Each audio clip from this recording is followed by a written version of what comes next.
one of the things that I was really surprised to learn is that despite the word emerald coming ultimately from a word that just means any green stone, and thus a lot of ancient worlds are jaspers and agates and aventurine and jade and things that are not green beryl, there actually is evidence of truly ancient use of green beryl in northern Africa, and one of the oldest known artifacts that uses them is in fact a crown.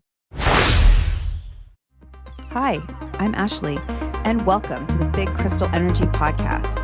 This is a place for the crystal curious, arcane-minded, and everything in the in-between. In this podcast, we will jump down the rabbit hole into the metaphysical, esoteric, occult, and spiritual realms with nothing is off limits. I'm a mom, wife, an orthopedic physician assistant by day, and a seeker of all things spooky and kooky by night.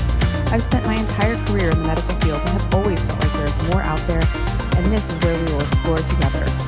We will have conversations with crystal healers, rock hounds, artists, musicians, spiritual coaches, magic makers, and anything woo-woo that strikes our fancy. Let's take our spiritual journey to the next level. So grab a crystal, pour a cup of tea. It's time to feel the big crystal energy. Welcome back to Big Crystal Energy. I'm Ashleigh, and today I am joined by the one and only Nicholas Pearson. Pinch me, because this is so exciting. Nicholas, you were on my vision board this year, and when I saw that you had this new book coming out called The Witching Stones, I knew you were meant to be part of my Season of the Witch podcast series. So thank you so much for coming on to chat about this incredible new book. I am loving it. Thank you so much. I am so excited about this book. I'm grateful to be here to talk about it. We were chatting offline. It's one of the very first things I've done to start promoting it. So it's all becoming very real. Even 10 books in, I still get excited. I mean, that's wonderful. I mean, especially you're quite a prolific author. You have so many different titles under your name. I mean, and then to still feel that joy every time that you produce something new, I think is absolutely incredible. But before we get into your new book, I wanted to chat about your personal connection to crystals and the journey that you've been on, because it seems as though it's been a passion you have carried most of your life. And on this podcast, I encourage listeners to tap into the things that they have always loved, because I think those things are on their heart for a reason.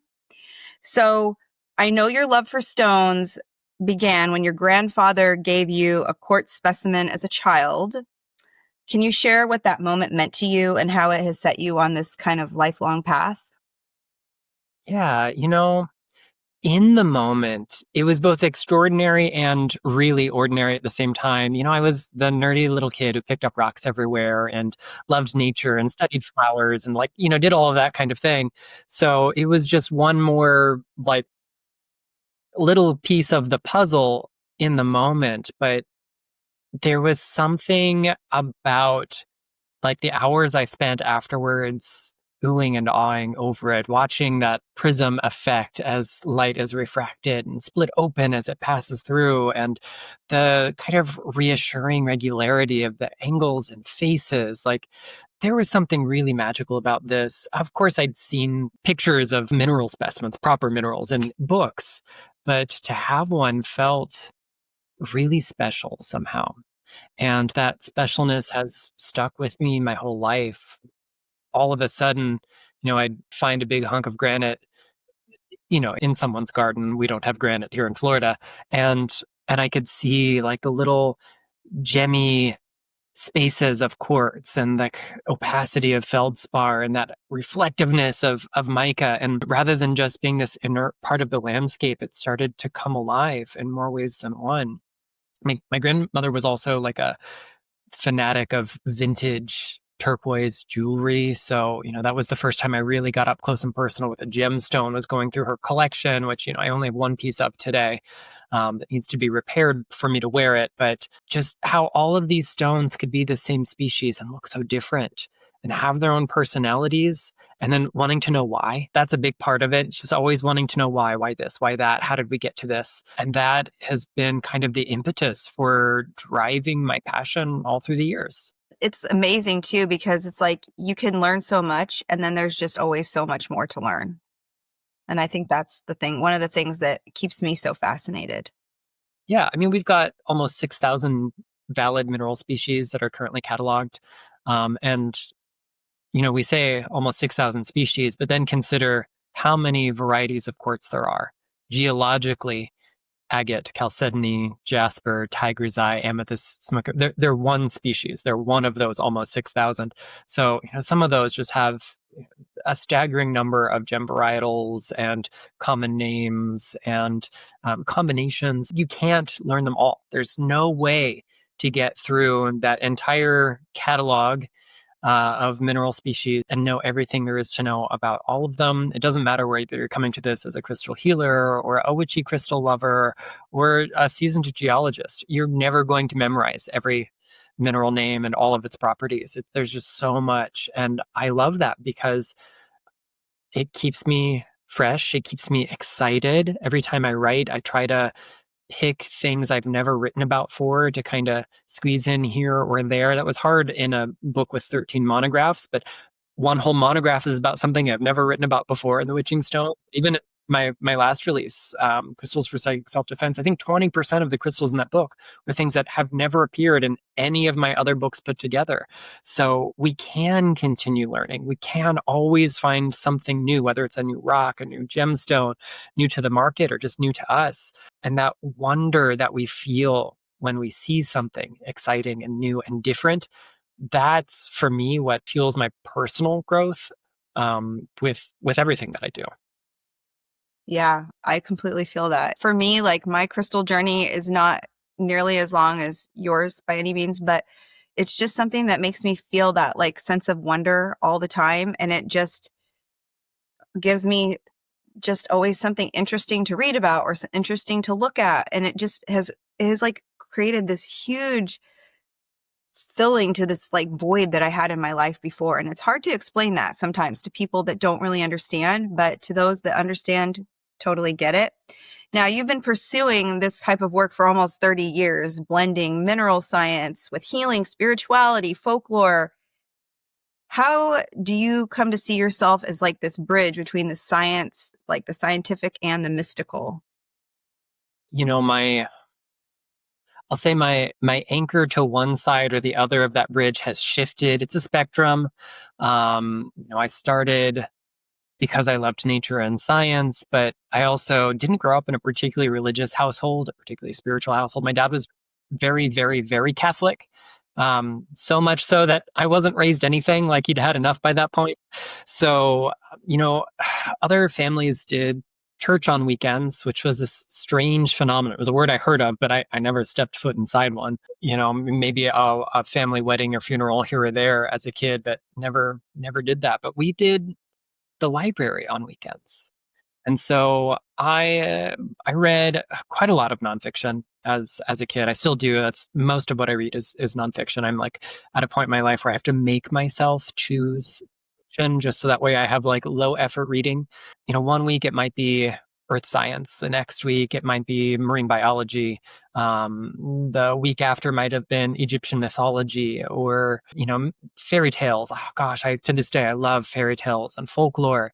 And I started to see pretty early on that the motifs, the symbols, the recurring elements in myth and folklore and world religion are explaining exactly the same phenomena that we're trying to quantify and measure in science. They're just explaining it through the lens of metaphor and poetry rather than data and fact.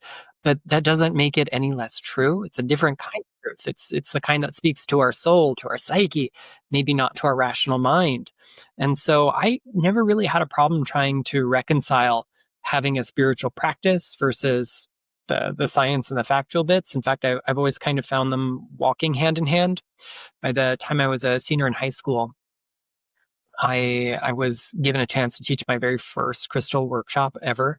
I still have a flyer from it. That was in 2004, dating myself here. And I didn't know what to expect, but it was great. I got to mix, here's what we know about how this forms. And, this mineral over here is rich in lithium. And, here's what we notice about lithium-bearing minerals in terms of healing. And then when I went away to study music at Stetson University, I was randomly assigned, or so the universe says, so the paperwork says, to work at a museum we had on campus called the Gillespie Museum. And it is home to one of the largest rock and mineral collections in the southeastern United States. The original collection, dating back to the 1930s, for several decades, was the largest private mineral collection in the U.S. and then was brought here to be put on public display. And it was like a dream come true. I didn't know it existed at this university. It wasn't the reason I picked the school. I picked the school for its great music program. Also because they gave me double the money of my first choice. So that's a really good reason for anything. Because school's so expensive. And the way it worked out is that I rapidly discovered I did not want to teach high school band for the rest of my life, but I could picture myself doing something with rocks and minerals for the rest of my life. I switched majors in my second year, and shortly thereafter, I ran out of money and almost immigrated to Japan and joined corporate America instead. But the fact that there was a place for me in an institution of science that allowed me to do whatever I was going to do with rocks outside of it, but I could still have that scientific space there was really important to me. I learned so much. I planted a lot of seeds that I would come back to later in life. I become a lot more skeptical and a lot more, we'll say, science-centric when I'm learning new things today. But I'm really so privileged to say that around this time last year, maybe September of last year, the museum reached out to me. They have a new director, and she was able to get funding for a part-time collections management job. And, there were degree requirements and other things that I did not meet, but she asked me to apply anyway. And I actually got selected for the position, and I started earlier this year. I'm in my second semester there, where I get paid to do earth science. It's a lot of measuring and weighing rocks and making sure they're not in a place where they could harm someone if they are poisonous or asbestiform or radioactive. But other than that, it is really funny that I've come to this full circle moment where I get to be in the science field, even though I pretty much kissed that goodbye by not following through on a science degree. And they have no qualms with what I do with rocks outside of the museum. They are, open to me wanting to bring in some of that kind of cultural and folkloric interpretation to things. And I'm finding more and more there's less pushback from the so-called hard science fields for people like us, because we're everywhere. A lot of folks that are in STEM who are secretly or not so secretly witchy folks, or members of druid orders or Reiki practitioners, and they can wear two hats at once, so why can't the rest of us? Yeah, I think so much what we find and what we experience is that, like you said, it's a lot of things. There's a lot of overlap. We just have different ways of experiencing it. And I've been really enjoying you posting a lot of your beautiful specimens that you get to play with. Oh my gosh, that giant piece of aquamarine, was it? Oh my gosh. You have so many beautiful specimens that you get to work with there. It's so cool. And yeah, I think a lot of people do feel that. As much as we want to sometimes say, oh, I only believe in science, there's so many things that can't always just be just explained away by that. And so there is this amazing blend. I don't have any problems working my day-to-day life in my regular medical job focused on science, and then coming home and having this whole other side of me. And it just blends seamlessly. It does, and I can always encourage people to pursue modern biomedicine first and foremost. And while you're at it, if this other practice is bringing you a sense of peace of mind, if it is improving your mental affect, we know that contributes to our overall well-being. Expression mind over matter exists for a reason. Call it the placebo effect if you want to, but that is a measurable, repeatable, predictable effect. It is a phenomenon that is irrefutable. Even if it's only that, it's working. But, I think there's more to it than that. We just can't quite measure it yet. Yeah. And I always say, if it works for you, then it works for you. So do whatever works for you. As long as it's making you feel good and you're a good person in the world, and it's not harming other people, then go for it. And I know that you've also had kind of this deep journey with Reiki, even traveling to Japan. How has Reiki kind of shaped the way that you understand and work with crystals and stones? Because I know that having some Reiki healing myself early on in my journey and working with crystals in that sense, I truly believe that it opened me up to it was like this explosion in my body and mind and spirit. So I'm interested to hear just a little bit about your journey with that. So I took my first Reiki class in May 2006. So we're almost 20 years in now, and my very first training style, my first lineage, if you will, was a fairly westernized one. It adopted, it was a group that was an early adopter of revised and evidence-based history of Reiki, and did a good job of integrating some traditional techniques into it. But it still had a good amount of woo to it. So in one of the later degrees, we did things like charging crystals and making crystal grids, and doing kind of psychic healing and things that were not part of the normal body of techniques in Reiki. And the sensitivity to energy in general, the willingness to slow down and observe it, that's a big part of what working with Reiki has kind of rubbed off on all the other areas of my life, whether that's crystals or anything else. But recognizing this kind of indwelling phenomenon or intelligence that the universe has, and that everything else is kind of like a cell in the body of the universe. This for me is one of the gifts of Reiki. Now, currently, I don't actually blend crystals and Reiki super often these days, because I have a fairly traditional practice. I've continued my studies. I'm still a perennial student. Anything that I do, I'm never going to stop learning. I'm writing my 12th book right now, which tentatively we're calling Reiki Rituals: Healing and Transformation Through Embodied Practice, and it looks at how the kind of technical practices, the things we do, the ritual actions we engage with in Reiki have developed over time. So some of them have been with us from the very beginning. Some are later additions. So there's actually a chapter on Reiki crystal grids and how that has become this kind of a global phenomenon and how that developed. And there are tiny little anecdotes in Reiki history that kind of connect crystals to the founder in a very small way. But there is a precedent that was set in the 1920s. So I appreciate knowing that's there. But in no uncertain terms, Reiki changed my life. I've always been a kind of tightly wound person, and the sense of relief that it gives me from anxiety, the comfortableness with being uncomfortable, because sometimes Yes. you have to let go. Yes. I feel That, that. that's one of the gifts of Reiki. It doesn't make the anxiety disappear altogether, but it can help me sit with it. And then, there are the weird and miraculous healing phenomena you sometimes experience, open wounds that close, second degree burns that disappear as they're forming. They decide to just disappear, like weird things I can't explain in, Right. normal terms, but I've seen them. And, Reiki is a reminder that the universe is mysterious. And that same sense of mystery is what I'm exploring with what I do with crystals too. Yeah, that's amazing. So your new book feels like the culmination of so many threads in your work: science, spirituality, folklore, and practical magic. So let's talk about the witching stones. Yay! So the witching stones spans from the kind of humble flint to the noble, gorgeous emerald. So what inspired you to choose these 13 stones in particular? And I'm just going to list them really quick.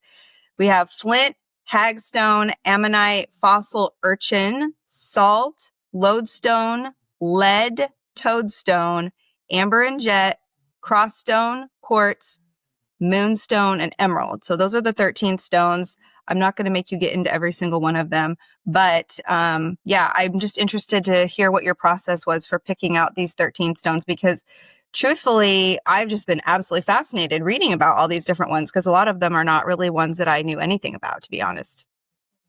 Yeah, the project began because the year that I came up with the idea for the book, earlier in that year, I took this really marvelous trip to the UK. My best friend in the crystal world, Ashleigh Levy, and I put our heads together to create this really immersive retreat at Chalice Well in Glastonbury, which is one of my favorite places on earth.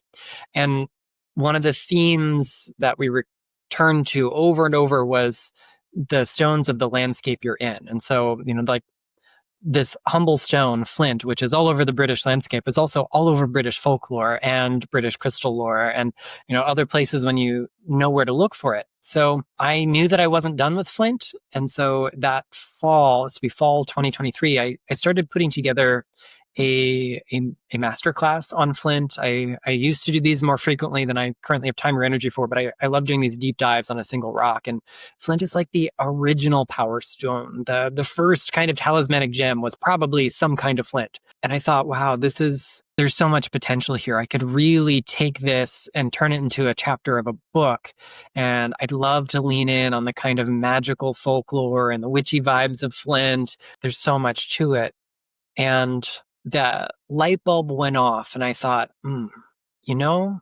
I could do something like Harold Roth did with The Witching Herbs, which is a wonderful book. If you're a plant lover, if you love plant magic, plant folklore, it is a phenomenal text. And he does these 13 monographs on plants, and they're arranged from the ones that are like the easiest to grow, that have like the longest running example of human, we'll say, collaboration. And then they end with mandrake, which is, probably the most finicky of any of them to grow, but also the one you look at and you go, oh, that's a witching herb. I kind of wanted to do something similar, and I wanted these 13 monographs. I snuck in more than 13 stones because a couple of them historically were so related, it's hard to separate. So amber and jet were considered to be two facets of the same species. And we know that they're not today, but they get a chapter together. And the chapter on cross stone is about two or more things, staurolite and chiastrolite, or anything else that had a kind of X-like configuration or pattern on it. Historically, they were all kind of lumped together. And then I wanted things that we think of as maybe materia magica, but we don't always treat as stones. So this could be like salt and lodestone or magnetite. And the goal was to kind of find things that have really deep currents of magic to them. In some cases, deep in terms of time. So flint, ammonite, even quartz. We have examples of hominid use of these items for religious, for ritual, for magical purposes that are hundreds of thousands of years old, that predate Homo sapiens. The earliest instance of like hominid use of quartz for something that appears to be ritual in significance is upwards of like 250 to 350,000 years. This is mind-boggling to me. It is. Mm-hmm. And in other cases, the kind of magical current was more symbolic rather than based on time. So these are things like moonstone and emerald and even chiastolite or cross stone. The formal discovery of that is, only in like the 16th century, but there's just such a profound connection to that.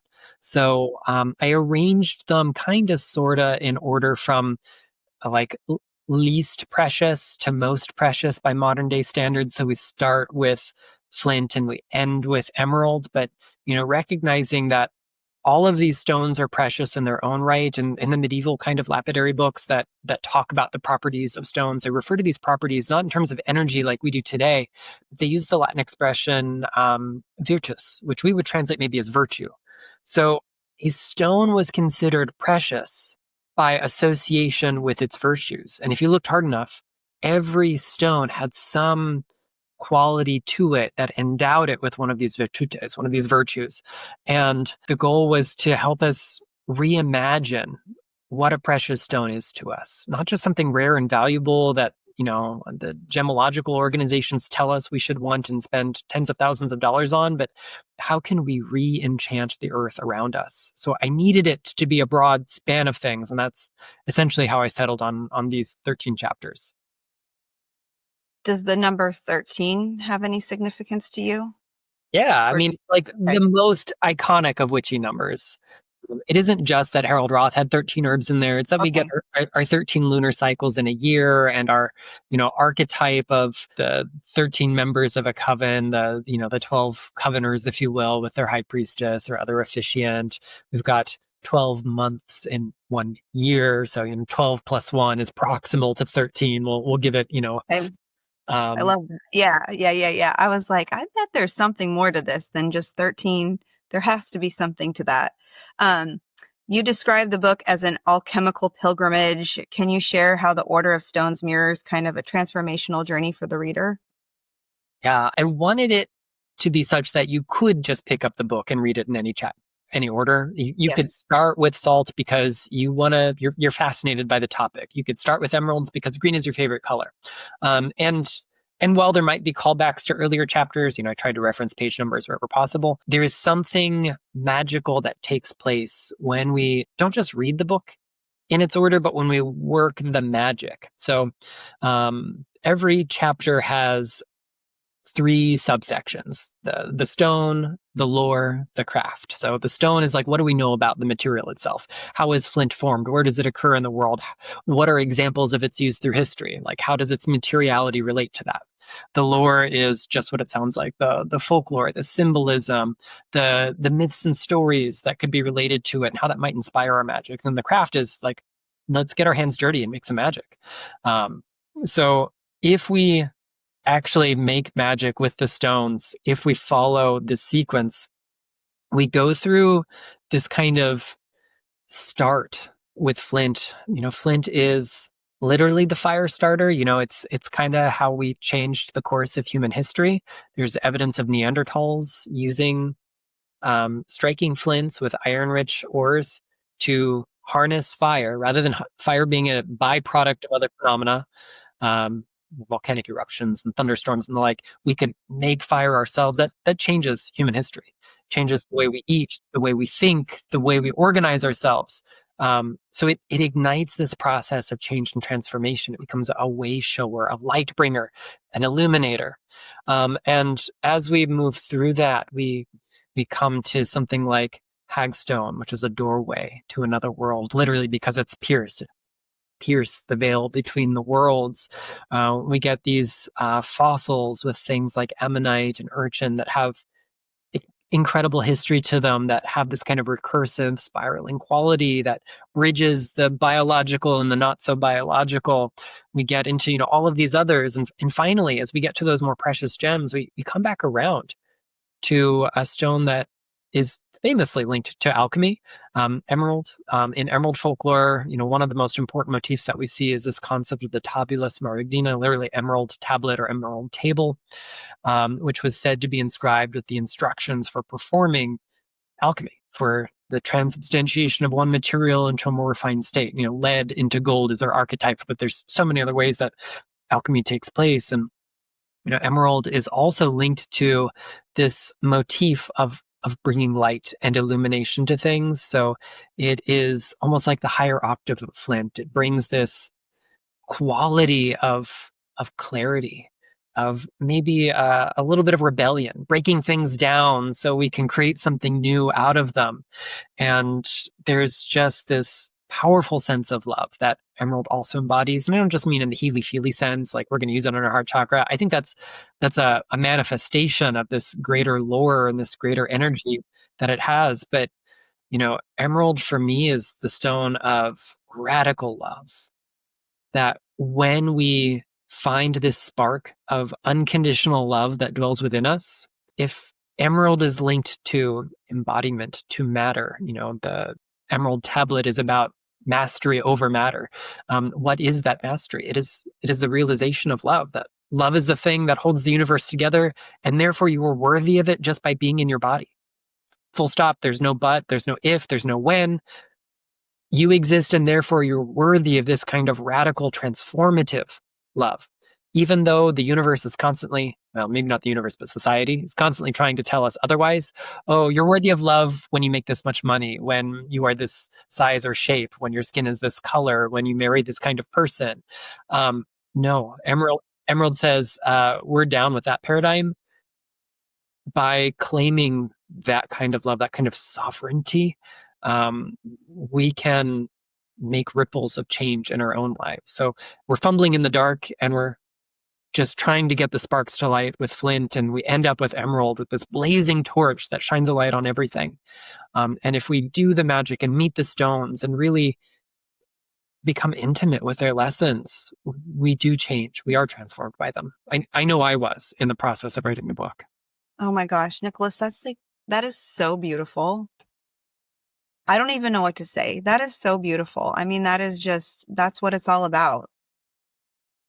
That's it. I mean, I just felt like, yes. So starting the book, I was so fascinated with just that spark. And it just, to me, the longevity of how these things have been used, to me, it makes me feel, it's like crazy that people think some of this stuff is woo-woo or out there, because it's been part of us forever. So how is that? How is that not something substantial? I don't understand. See, it even makes me cry thinking about it.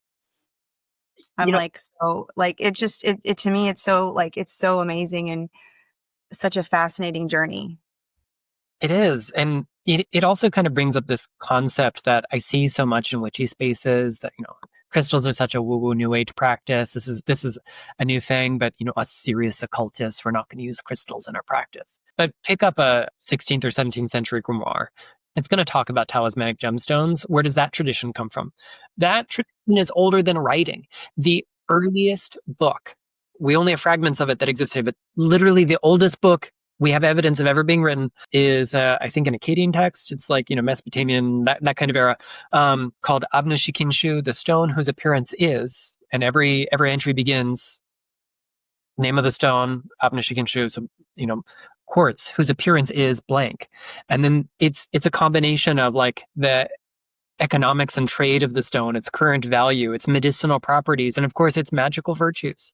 The oldest book in existence is a book about magical rocks, and people want to say that crystals are a new age phenomenon. I mean, they are currently in a new age expression, but Sure. The human mineral relationship is as old as humanity. Yes. Hey, sorry to interrupt, but I have something you need to hear. Have you been feeling a shift, a pull towards something more? Whether you're manifesting new opportunities, confidence, or a major glow up, the universe is listening, and I've got just the thing.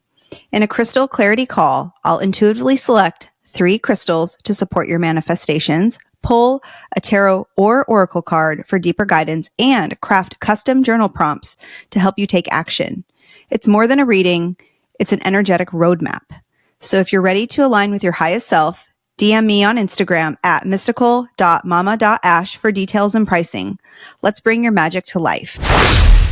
It's amazing. I mean, would you say was that one of the things that was most like fascinating for you during the research of this project? I mean, what was some of the really fascinating things that you discovered during this process? Because to me, just knowing that is so, I mean, it feels like it just pulls everything together. There were so many little ahas and Easter eggs along the way. I kind of went into it with a few preconceived notions, but like, I write so I can learn. Let me rephrase that. I started writing because I love teaching. I love teaching because I love learning. So, all 3 of these things are interconnected. I can't have one without the other 2 informing the experience. So, the goal was always to learn things I didn't know in the process of writing this book. And some of the things, for a long time, I've known about humanity's connection to flint or fossil urchins or quartz being truly, truly ancient. But what really surprised me was, in the case of Moonstone, that like our connection to Moonstone, at least Moonstone as we know it today, is more recent than I ever imagined. Because, we get all these kind of metaphysical books or, witchy crystal books that insist there's this ancient connection that Moonstone has. And there were things probably called Moonstone in the ancient world. Almost certainly they are not what we know of Moonstone today. And so I thought, okay, well, let's just find examples of artifacts made from Moonstone. I had some trouble doing this. Oh, interesting. Was going through like databases of major museums and their collections. And like Renaissance era, maybe some things pop up, medieval, here or there.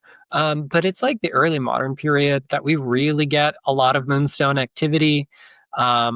And that is what really surprised me. Although what was identified as moonstone in that era kind of inherited the lore of whatever was previously called moonstone.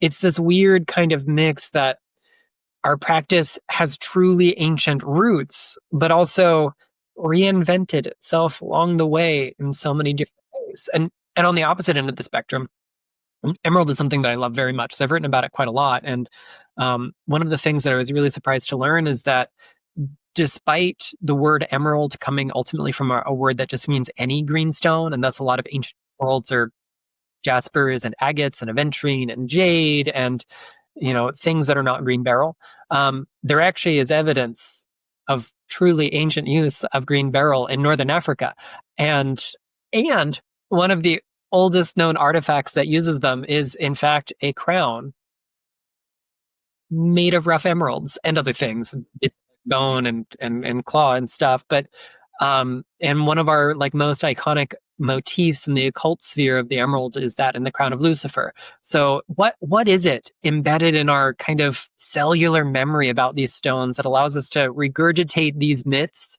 in different forms all over the world? What is it about the way we are, embodying these archetypes? It lives subliminally in all of us, whether or not we realize it. So there were a lot of strange little moments like that, and I really enjoyed it. I would say I probably had more fun writing this book than I've had writing a book in a long time, and I like my job. That's not to say I hate writing books, but this one was just so special the way that worked out. Do you feel that this book had kind of I don't know, for me when I'm reading it, it just for me, I just felt this strong, spiritual connection to these things. I don't know if maybe that is something that you felt or what, but it's just something about reading the way that you wrote this book. It just, even from the very beginning, it just lit something inside of me. And I was just like, oh my gosh, I want to do all these rituals. I want to do all these things. It just felt so, I don't know, deeply personal because of the depth and the longevity of how these things have been incorporated into our world and us in humanity. When you start to think in deep time, which we have to in geology anyway. So, when we talk about the formation of rocks and minerals, oftentimes we're talking spans of time that are staggering to us. Yes. Today. It makes the here and now sometimes feel very, very small. Not necessarily insignificant, but quick, short-lived, ephemeral. And when we really meet stones as they are, and I mean that in every sense of the word, I'm doing earth science in my day job, or I'm writing a witchy crystal book with my other day job. I'm just so in awe of their connection to the order of the universe. There's something really mystical and profound when we start to listen to the stories of stones in terms of their geological records that they convey, in terms of their social, cultural, linguistic significance. And then, of course, when we get to the mythological and the spiritual significance, all of these things are interrelated. And I think that's honestly why I find so many folks in STEM who are maybe a little bit more mystical than they give themselves credit for. It's not just, we're superstitious about this one device. Oh, don't take the rubber duck off the scanning electron microscope. It does not work. Take the duck off. I think a lot of humans, our default state is animism. We just don't know it. I think so. Yes. But even more, there's this kind of magic with stones. There's a reverence when you start to see how they've shaped us in so many different ways. I mean, life itself on Earth is probably owed to minerals. Yeah. So, we've got a prevailing theory about the formation of early nucleotide bases, which eventually gives us, single-celled organisms, which eventually gives us complex things like us. Starting in these, primordial pools filled with clay And these silicate minerals, these clay minerals, are colliding into each other and creating chains that can copy one another, that can replicate, that can lengthen, can divide. They pick up the prototype of organic materials along the way. And then look at how many myths there are where humankind is made out of clay, made out of earth, carved from stone. This is a motif that is everywhere around the world. And literally, we are made out of clay in a deep cosmological kind of sense. So we are the earth. We are the stones. They live within us. So many parts of the human body are crystalline. Yes. Maybe not in a mineralized kind of sense, but I mean, look at collagen fibers. Look at all of the water molecules in our body should ideally exist in a liquid crystal mesophase. Look at the histones in cell membranes. Look at, all of these different things. We are crystalline. We are not so distantly related to the mineral kingdom than we often think. And so in writing this book, the idea was to just honor that relationship, to really let the stones speak. I'm lucky that I got to be their mouthpiece. But this is an experience any of us can do. Like, pick your favorite crystal from your collection and really sit in awe of it. Like, really study how marvelous it is in terms of a material object that the earth just makes. But then also think about how it and its kind have interacted with the earth, with life, with humans. And all of a sudden you go to this other state of being. Yeah, it's absolutely incredible. I mean, to just think like everything, all of our cells, everything, it goes into the earth and then it regenerates from the earth, and it's all it's all in the universe, in the sky, the water, it's all regenerating. I mean, so we're all part of it. Our whole system, our whole being and body is part of all of it. And it just all comes back around. I mean, we have little crystals in our ears that if they get disrupted, then we're just like spinning and we have vertigo. And, it's not all just woo woo. There's so much to it that is all the things. And that's what I find to just be so fascinating, and kind of makes me crazy when my friends and coworkers at work, they kind of tease me about these things, but I'm like, well, you guys you literally have no idea. I mean, it's so much more. So in your book, flint, hagstones, ammonites, and fossil urchins are not necessarily the first thing that you would think about when you hear crystal magic, but why do you think they're so important into witches today? If I had to be stranded on a desert island and I had to have just one stone with me for making magic, for curative purposes, for any of that stuff, I think flint is a really good choice, particularly since that flint could be in the form of a hagstone. It could be in the form of a fossil urchin. A lot of those are found in flint nodules and chalk beds, in regions that have those things, at least. We get them in limestone here in Florida. But, these kinds of stones, again, hundreds of thousands of years they've been in use. One of like the earliest ornamental stones ever to take on significance is probably an Acheulean hand axe that might be 500 million years old. And it's carved from flint, struck from flint, not really carved, but it bears an almost perfectly centered fossil urchin. And it is unfinished because in the process of knapping it, of striking it with some percussive object to create the sharp edge, a little flake of that urchin came off from an errant blow. And so rather than risk damaging it, they left it in an unfinished state, whoever this hominid was. I think we're taught a Homo habilis, probably. That held significance. And if you haven't seen a fossil urchin, they're pretty freaking rad. Like, little dome-shaped stone with a pentagram on it, naturally forming. They take a lot of other shapes as well, but that's kind of the most iconic one. And, if we splay out our limbs, we are also kind of a five-pointed star. And we see ourselves in the earth. We see the earth in ourselves. The lore of ammonites goes back well into prehistory. There's one of my favorite examples from the archaeological record is from a cave in Cheddar Gorge in Somerset. So in this part of the UK that I adore so much. There were remains of several pre-Homo sapiens, I think, individuals found there. And amidst the shards of their skulls, because they've broken down over the years, are these remains of ammonites. And at least one person in the field, scientist by the name of Ken McNamara, I adore his work, but he suggests that maybe these ammonites were placed under the heads of the deceased.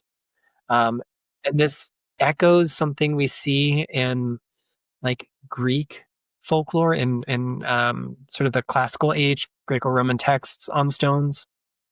It was said that if you placed an ammonite under your pillow, you could have prophetic dreams.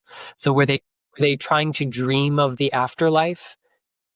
I mean, this is magic. This is what magic Yeah. is.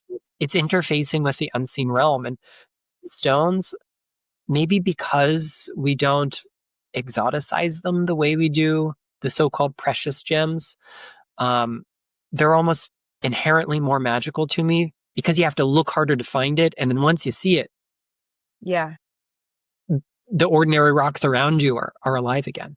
And I that, really felt that. I truly felt that when I was reading your book. I really did feel that. I was just like, now I just want to get out and I just want to go to the beach and just walk along and look for these different stones, and I just want to appreciate the things that are already around me, and I don't have to go to a store and try to find this like magical crystal and spend a lot of money. I can find and enjoy things that are already naturally occurring that are just part of the earth.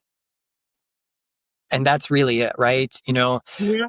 This ties into bigger conversations about consumerism and capitalism Yes. influencing our spiritual practice, about the ethics of mining and extraction, about the ethics of consumption in general. Like it's so complicated and so nuanced, but at the same time, if it makes you feel some kind of way, go dig up a rock. There's magic in that too. And sometimes it's like the most powerful magic.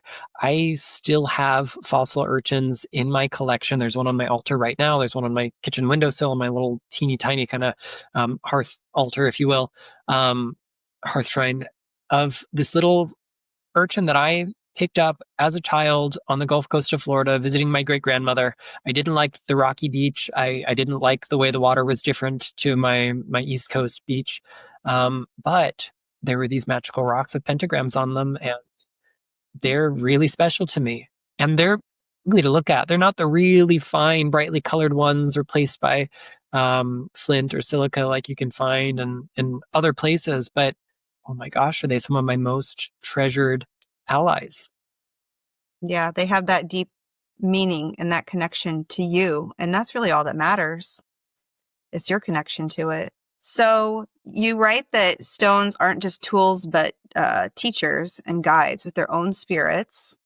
How do you personally build a relationship with a stone or a new stone? I think it kind of comes back to this exercise I've referenced a couple of times. I talk about this in Crystal Basics. I call it a crystal contemplation. So that way I'm not using meditation, which can like be, if you've Yes. meditated before, it feels like too much to just go do it. So pick a rock. It can be, a beautiful crystal. It could be a polished gemstone. It could be a pebble from your garden. It could be your favorite fossil. Your first assignment is in the best lighting you have available to you, which is not great here in my office. But if I could, I'd go outside on a sunny day. And if not, I'm going to find bright lighting and I'm going to look at it from every angle. I want to inspect it. I want to look at it up close. I often recommend is if you have something translucent or transparent, flash that on your phone, backlight, front light, all sides, and see how light interacts. Imagine what this kind of cosmos inside it is like. And then start to notice how you feel as you connect to that crystal. You can take this one step further and kind of internalize that image. So if you study it really well, if you're a visual person, I know we're not all kind of wired for this, but if you are and you get a good look at it, close your eyes and see if you can recreate the image in your mind. If you're a really tactile person, feel it. What is the heft of it like? What are the textures of the surface like?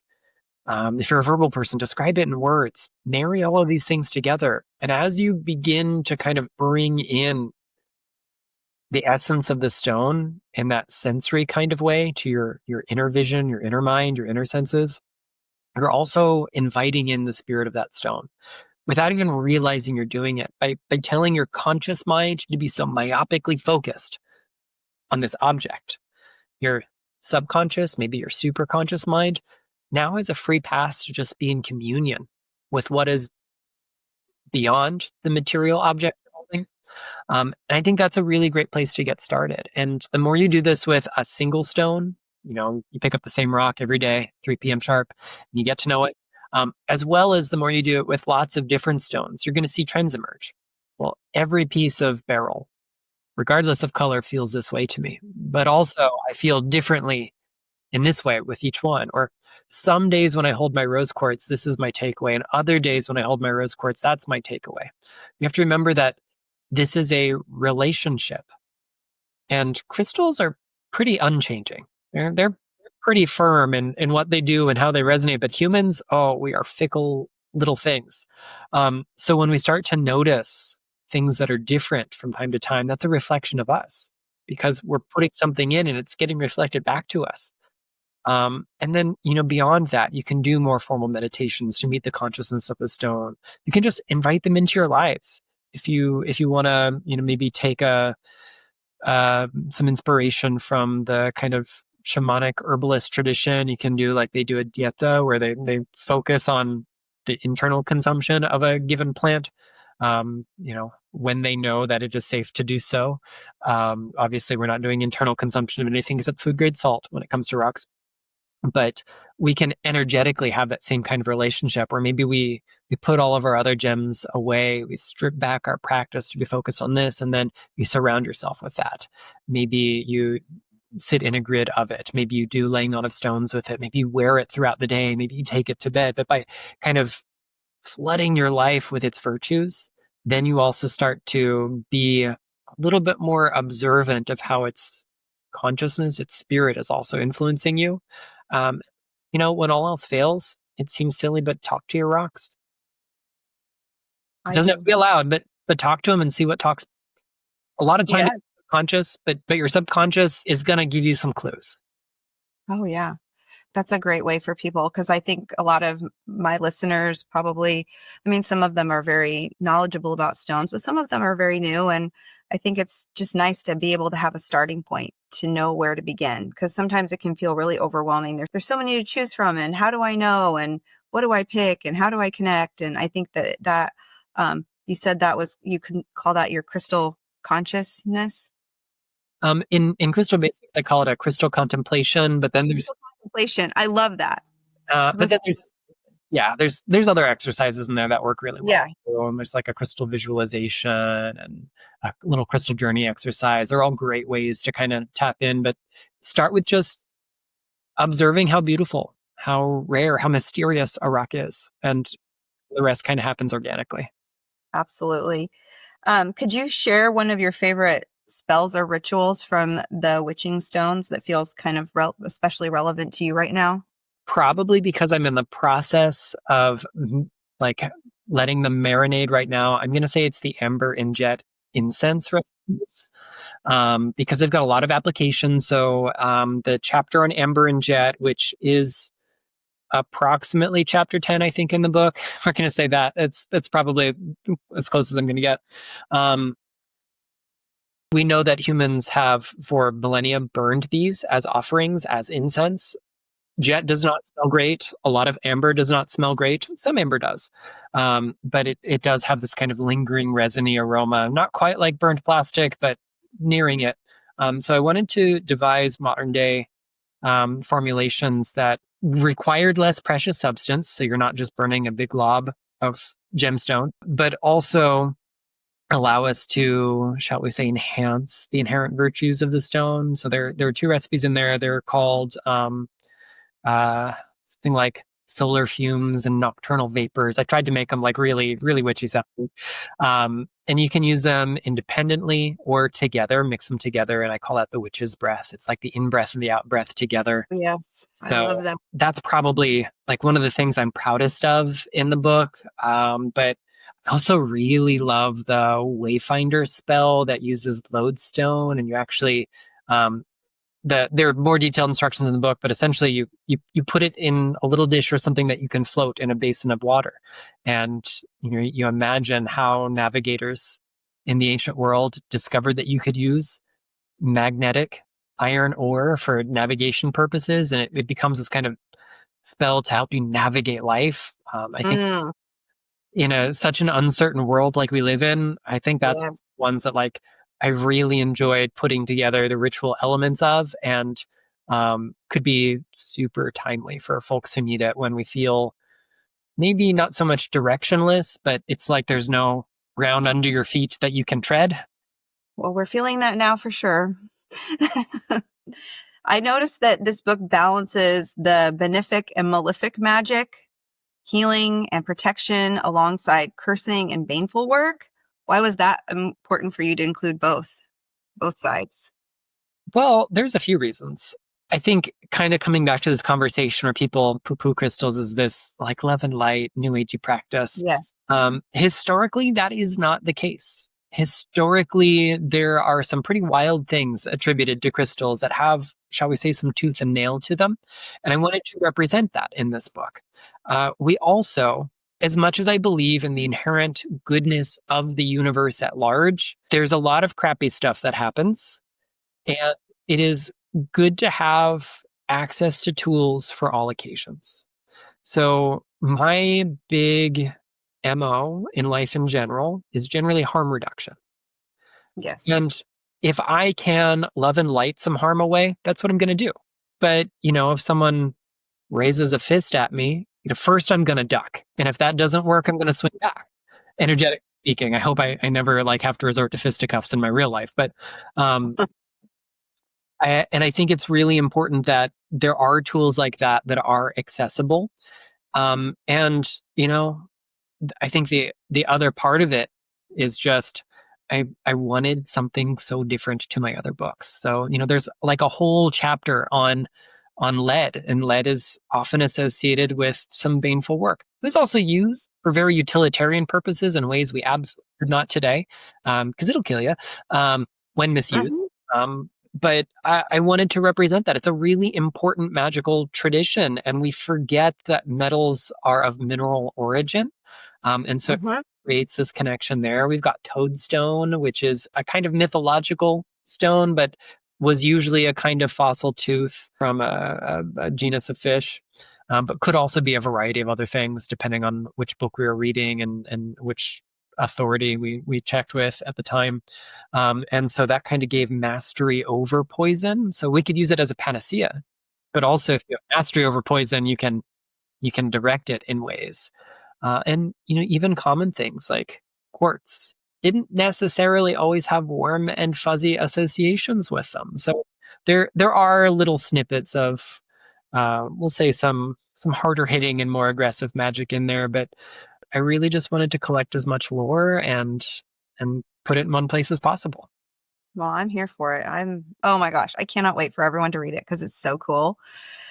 What stone do you feel really connected with right now, whether it's in your new book or just in general? Is there something that you feel like you've been working with more now, or just something that you love? Yeah. So, I kind of have like my rotating group of things that I'm always working with.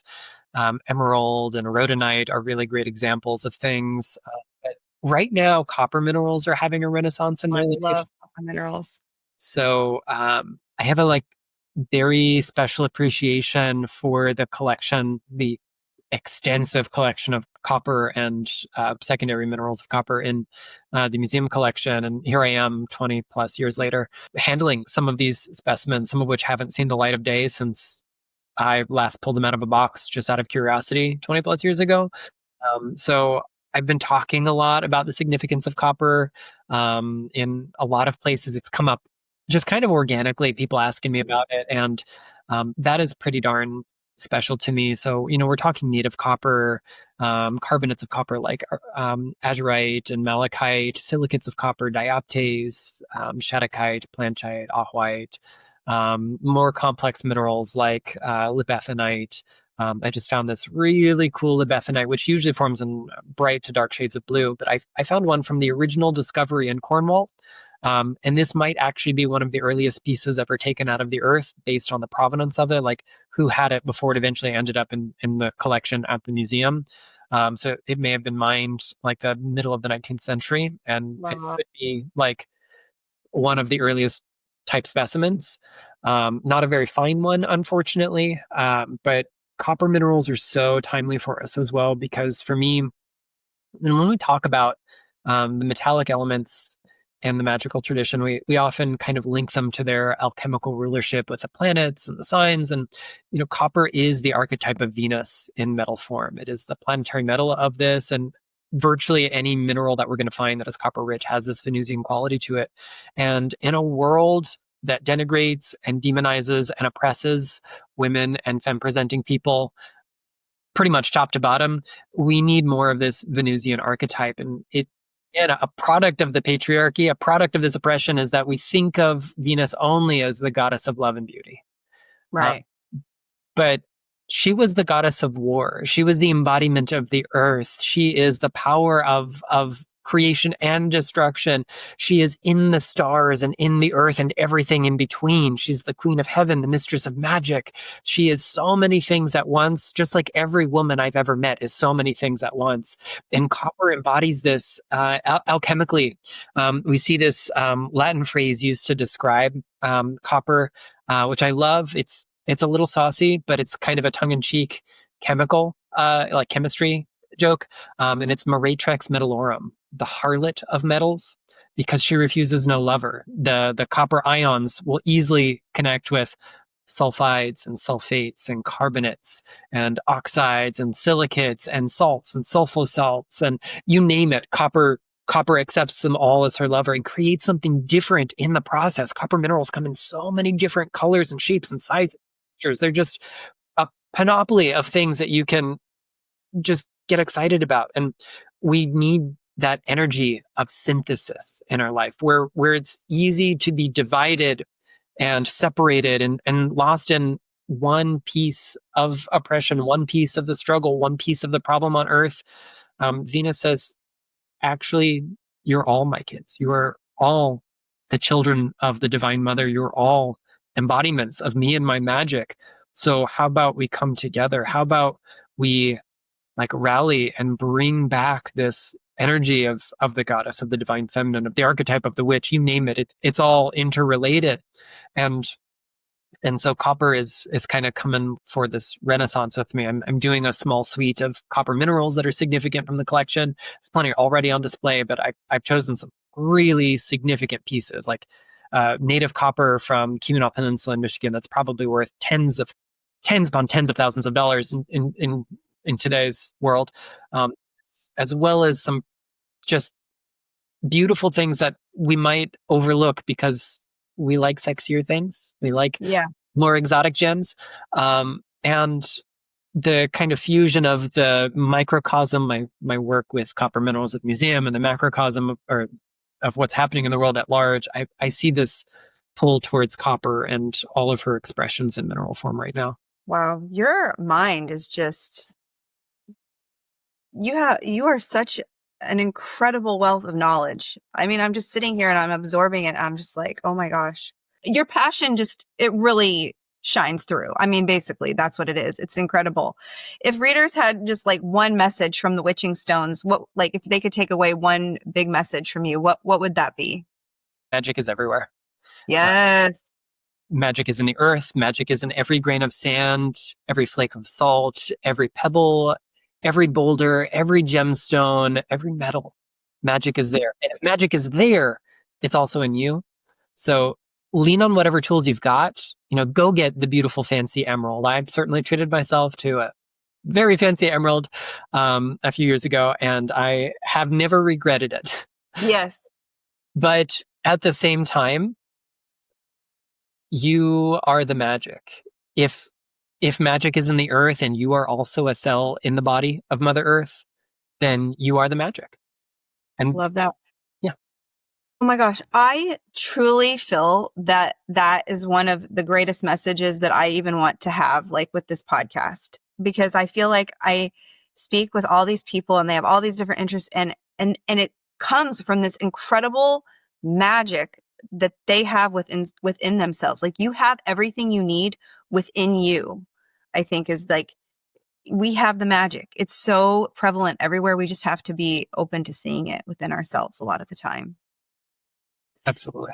Yeah. So, okay. Well, just to wrap things up, because now I've gotten you for over an hour, which I'm just like, oh my God, I'm like, oh, I could talk to you forever. But where can listeners get the witching stone? Is it everywhere? Where can people connect with you? Pick your brain, all the things? Well, thank you. I could talk to you all day as well. So this has been fabulous. And I'm really glad to be here. So thank you, first and foremost. As far as finding the witching stones, not sure when this is going to be released. The official release date in the US is October 6th. It'll be November 6th in the UK. And you'll be able to get it virtually anywhere books are sold. So, if the big online retailers are what are most accessible and available to you, go there.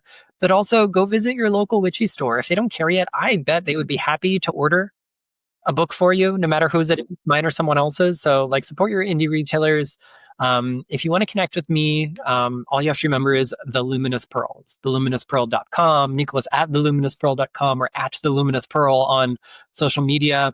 I'm most active over on Instagram, as Ashleigh will know.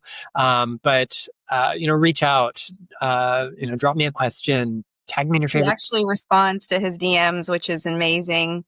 I do my best to, at least, every now and then something gets filtered away, or I see it and I go, oh, I don't have space for this, and the notification is gone. So if anyone does message me and I miss it, I am never offended by a duplicate message. Please, pester me, tap me on the shoulder, be like, hey, this email I sent you 3 weeks ago. I'm like, oh, thank you. Yeah, today's my day off and I actually have time for it. So I'm going to make you my priority. But I love to help. I love to teach. That's what, like I said earlier, it's why I write. So I've always got a pretty busy calendar of both in-person and online classes. And with the launch of the book, I'm going to have some more in-person stuff around the world, mostly here in Central Florida, but there will be some other farther away things announced eventually as they all kind of work out. But I can't wait to connect with everyone. And if you like the book, let people know by leaving a review somewhere, wherever you like. Leave reviews, people. It really, really, really, really helps. Nicholas, this has been truly a dream conversation. Thank you for taking us on this journey with the witching stones and sharing your wisdom, all of your knowledge. Oh my gosh. For everyone listening, you can find Nicholas's new book, The Witching Stones, wherever they're going to be sold, and follow his work through his website and classes. I'll put all of it in the show notes. But thank you so much. It's been a real honor to have you here. It was all mine. Thank you, Ashleigh. All right, guys. Talk to you later. Thank you so much for jumping down the rabbit hole with me. If you connected with this episode in any way, I would love it if you could share it with a friend. Also, please tag me on social media. I'm at mystical.mama.ash or at Big Crystal Energy Podcast, mostly on Instagram. It helps so much getting my episodes out there and finding more magical, kooky, and spooky friends. Sending you all Big Crystal Energy. Cheers!